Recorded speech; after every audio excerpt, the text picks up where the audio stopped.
मलाई तिम्रो 1/1 को युज गरिहेरौँ। यो 1:1 को रेसियोलाई सिलेक्ट गरिसकेपछि मिडियामा जाने अनि ब्याकग्राउन्डमा गइसकेपछि हामीले ब्याकग्राउन्डमा चाहिँ इमेजहरू सिलेक्ट गर्नुपर्ने हुन्छ। जस्तै तपाईँले 4, 5, 6 अथवा जति पनि सिलेक्ट गर्न पाउनुहुन्छ तपाईँले चाहिँ इमेज आफू तपाईँले कति राख्नुहुन्छ त्यो अनुसारले। र ट्रान्जेक्सनमा क्लिक गर्नुहोस्। ट्रान्जेक्सनमा क्लिक गरेपछि हामीले चाहिँ यसमा एउटा पजल इफेक्ट भन्ने हुन्छ। यो पजललाई चाहिँ सिलेक्ट गर्नुहोस् र यति गरिसकेपछि हामीले यसमा पनि हामीले के हुन्छ ड्युरेसन साइजहरू सानो ठुलो बनाउन सकिन्छ। यदि होइन हामीले यो पजलको ड्युरेसनहरू चाहिँ सानो ठुलो राख्दैनौँ भने पनि केही फरक पर्दैन। र यति भइसकेपछि फेरि हामीले पजलमा जान्छौँ। पजलमा गइसकेपछि नेक्स्ट इफेक्ट र हामीले फेरि यसरी नै नेक्स्ट ट्रान्जेक्सन इफेक्टमा गएर यसमा पनि यसो राख्दै जानुहोस् र नेक्स्ट ट्रान्जेक्सन इफेक्टमा पनि जाने। नेक्स्ट ट्रान्जेक्सन इफेक्टमा गएर यसलाई पनि हामीले सिलेक्ट गरिहेरौँ। यदि गरिसकेपछि हामीले फेरि नेक्स्ट ट्रान्जेक्सन इफेक्टमा जान्छौँ र यसलाई पनि पजल नै इफेक्ट राख्छौँ। यति राखिसकेपछि हामीले चाहिँ यसको ड्युरेसन साइजलाई थोरै सानो राख्न सकिन्छ अथवा थोरै बनाउन सकिन्छ। ल अनि हाम्रो यो लास्टको इमेजको ड्युरेसन पनि साइज ठुलो छ भने सानो राखिदिनुहोस् र यसलाई चाहिँ हामीले सेयर अप्सनमा गएर एक्सपोर्ट गरिदिनुहोस्। यसलाई चाहिँ हाई क्वालिटीमा राख्दा नि भयो। ब्याक आउँछ र फेरि हाम्रो न्यू प्रोजेक्टमा गएर 19/16 युज गर्नुपर्ने हुन्छ। यो रेसियोमा गयो भने चाहिँ हाम्रो फुल स्क्रिनमा आउँछ। यति भइसकेपछि हामीले चाहिँ यसमा मिडियामा जाने। मिडियामा गइसकेपछि यहाँनिर चाहिँ हाम्रो ब्याकग्राउन्ड चुज गर्नुपर्ने हुन्छ। जस्तै लोडिङ भइरहेको छ।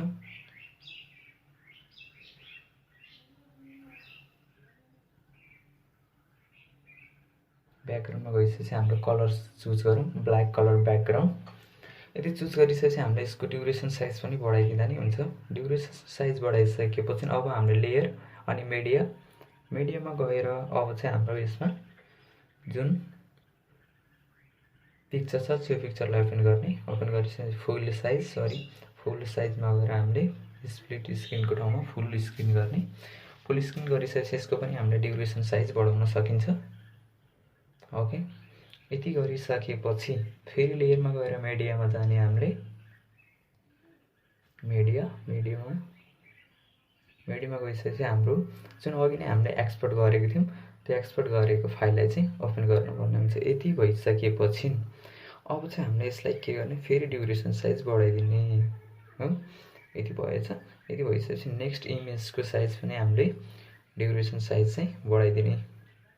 ल यति भइसकेपछि अब हामीले जुन अहिले एक्सपोर्ट गरेको थियौँ त्यसलाई चाहिँ क्रपिङ गर्नुपर्ने हुन्छ।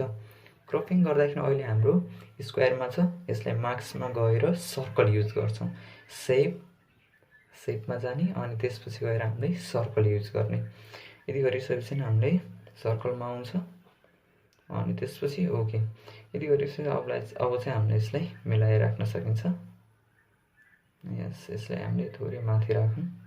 यति गरिसकेपछि अब चाहिँ हामीले फेरि फाइलमा गएर लेयरमा गएर मिडियामा जान्छौँ र हाम्रो ग्लो कलर चाहिँ लिएर आउँछौँ। सर्कल ग्लो लाइट भन्छ यसलाई चाहिँ। यो मेटेरियल चाहिँ मैले तपाईँको हामीले डिस्क्रिप्सनको तल राखिदिनेछु लिङ्कमा, तपाईँले डाउनलोड गर्न पनि सक्नुहुन्छ। क्रपिङमा गएर यसलाई पनि हामीले थोरै क्रप गरिदिउँ। ल यति भइसकेपछि ओके। र अब चाहिँ हामीले यसलाई फेरि के गर्ने त ब्ल्यान्डिङमा गएर स्क्रिन युज गर्नुहोस्। स्क्रिन युज गरिसकेपछि हटेछ ब्ल्याक कलर। अब चाहिँ यसको साइजलाई बढाएर मिलाइराख्न सकिन्छ। ल यति भइसकेपछि थोरै राखौँ। ल थोरै यो चाहिँ अलिकति मिलाउन अप्ठ्यारो भइरहेको छ भने केही छैन, यसलाई ओके गर्नुहोस्। र अघि नै हामीले एक्सपोर्ट गरेको थियौँ त्यो फाइललाई चाहिँ अब साइज बढाउन सकिन्छ। थोरै बढाइदिउँ अन्त। ल यति भइसकेपछि ओके। ल यति भएछ। अब चाहिँ एकपल्ट प्ले गरेर हेरौँ। ल ठिक छ। यति भइसकेपछि अब फेरि लेयरमा गएर मिडियामा जाने। मिडियामा अब चाहिँ हामीले बोर्डर कलर राख्छौँ। बोर्डर ग्लो लाइट कलर पनि भन्दा हुन्छ। यसलाई सिलेक्ट गरेर सिलेक्ट गरिसकेपछि अब चाहिँ हामीले फेरि यसलाई फुल स्क्रिनमा गएर यसलाई चाहिँ हामीले के गर्ने त सरी ल यसलाई चाहिँ अब हामीले फेरि ब्लेन्डिङमा गएर चाहिँ स्क्यान गरी हेरौँ। ओके ल यति भइसकेपछि एकपल्ट प्ले गरी हेरौँ। ल ठिक छ। ल यति भइसक्यो फेरि हामीले लेयरमा जाने र मिडियामा गइसकेपछि जुन हामीले पिएनजी फाइलहरू राखेको हुन्छ त्यो पिएनजी फाइललाई चाहिँ ओपन गरी हेरौँ। ल पिएनजी फाइल आएछ। यसलाई पनि मिलाएर राख्न सकिन्छ।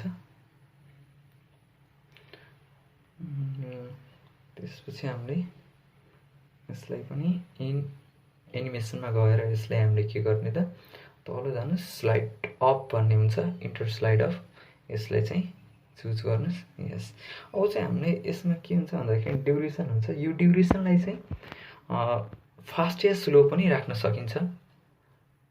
यस ल यति ठिक छ। ओके गर्नुहोस् र फेरि अब चाहिँ हामीले यसलाई स्टार्टिङदेखि नै राखिदिउँ र अब चाहिँ हामीले आउट एनिमेसन भन्ने हुन्छ। आउट एनिमेसनमा गएर फेरि अघि नै हामीले के गरेका थियौँ स्लाइड अप गरेको थियौँ हो। अब चाहिँ हामीले स्लाइड डाउन गर्छौँ। यस एकचोटि स्लाइड डाउन भएछ। ल यसलाई पनि हामीले ओके गरिदिउँ। ओके गरिसकेपछि नेक्स्ट इमेज फेरि मिडियममै गएर जुन हाम्रो पिएनजी इमेज छ त्यो इमेजलाई सिलेक्ट गर्नुहोस्। यस यो इमेज पनि आयो। यसलाई मिलाएर राखिदिनुहोस्। ठिक छ। यति भइसकेपछि यसलाई पनि इन एनिमेसनमा गएर हामीले के गर्ने त फेरि स्लाइड अफमा क्लिक गर्ने। यस यसलाई पनि हामीले यसको साइज फास्ट ड्युरेसनहरू चाहिँ स्लो या फास्ट राख्न सकिन्छ। ओके गर्नुहोस्। यति भइसकेपछि फेरि यसलाई हामीले के गर्ने आउट एनिमेसनमा गएर अघिको जस्तै अघि नै हामीले के गरेका थियौँ स्लाइड अफ राखेको थियौँ हो। अब चाहिँ हामीले स्लाइड डाउन भनेर राख्छौँ। यस त्यसपछि ओके गर्नुहोस्।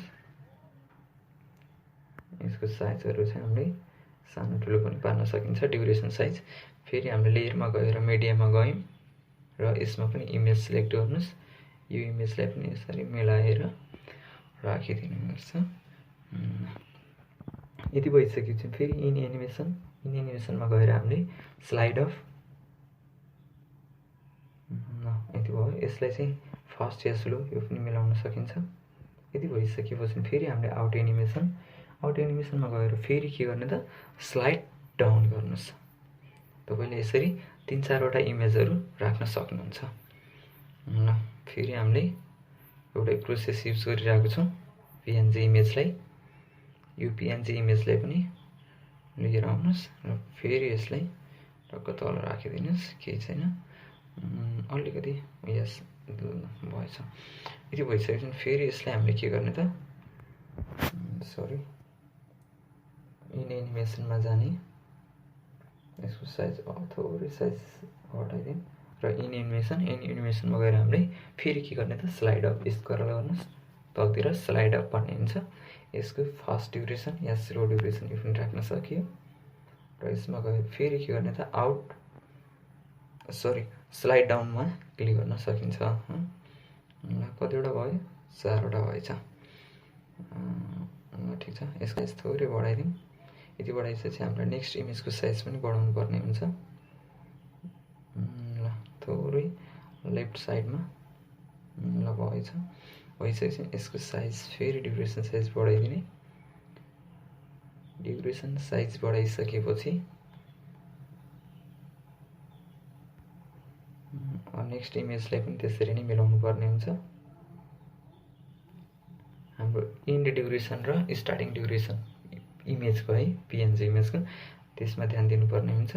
ल यो इमेज जस्तै एउटैमा आइरहेको छ नि यसलाई थोरै साइडमा सारिदिनुहोस्। थोरै चाहिँ यति भएको छ भने ल धेरै भएछ। फेरि यति भइसकेपछि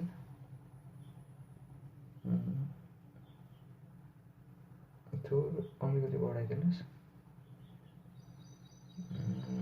यसले घटाइ नै दिउँ ल। ओके, यसलाई फेरि लिएर आउनुहोस् आफ्नै ठाउँमा। मिलेर आएछ, मिलेर आएको छैन भने चाहिँ थोरै ट्रिम गर्दै मिलाउँदै जानुपर्ने हुन्छ। ल यति भइसकेपछि एकपल्ट प्ले गरी हेर्दा नि हुन्छ। ल हेर्नुहोस् आइरहेको छ हो। ल यति भइसकेपछि हामीले अडियो चुज गरौँ। अडियो चुज गर्दाखेरि तपाईँले जस्तोसुकै साउन्डहरू चुज गर्न सक्नुहुन्छ अथवा साउन्ड इफेक्ट पनि चुज गर्न सक्नुहुन्छ। मैले चाहिँ एउटा साउन्ड लगाएको छु, यसलाई चाहिँ हामीले ट्रिम गरी हेर्छौँ। लेफ्ट साइडबाट अथवा राइट साइडबाट ट्रिम गर्दा नि भयो। अनि जति पनि तपाईँको मेटेरियलहरू छ यो मेटेरियल चाहिँ तपाईँले डिस्क्रिप्सनको तल पाउनुहुन्छ, डाउनलोड गर्न